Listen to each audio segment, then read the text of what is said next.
Welcome to the deep dive. Yeah. Today, we're getting into something pretty fundamental, negotiation. Now, most of us probably think negotiation is, all about thinking fast, being persuasive, that kind of on-the-spot performance, right? But what if that's not the whole story? Yeah. Or even the main story? Our mission today is to unpack what really drives success in negotiation, based on this really interesting source we've got titled prepareyourself.txt.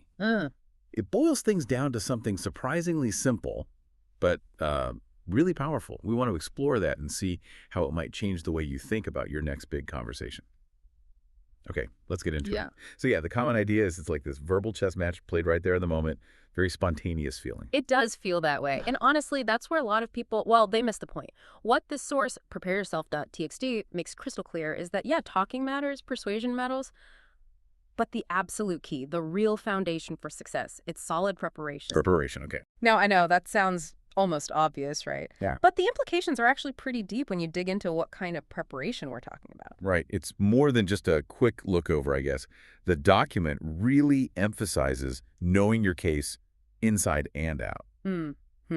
Why is that so critical? I mean, beyond just not getting caught off guard, what else does it do? Well, avoiding being caught off guard is huge, obviously. That can derail everything.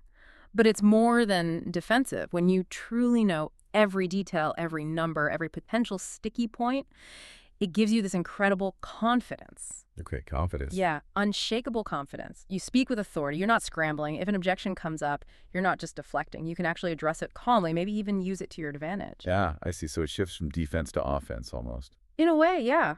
It shows competence, builds trust. You're not just winging it. That makes sense. That confidence alone must change the dynamic.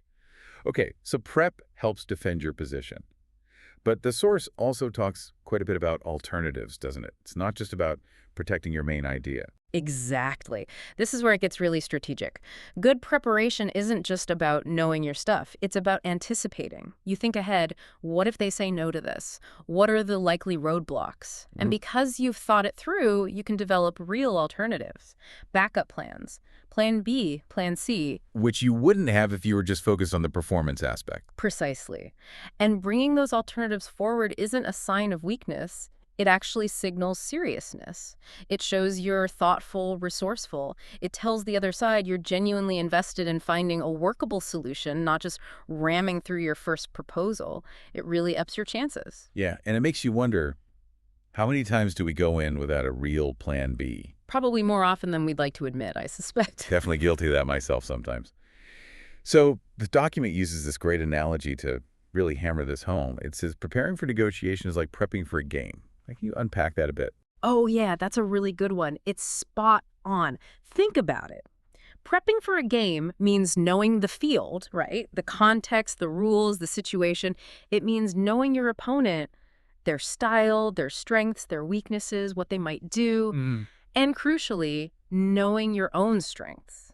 What's your leverage? What are your absolute must-haves? What's your walk-away point? Yeah. Now, contrast that with not preparing. The source says you're playing blind and missing opportunities. Ouch. Playing blind. Yeah.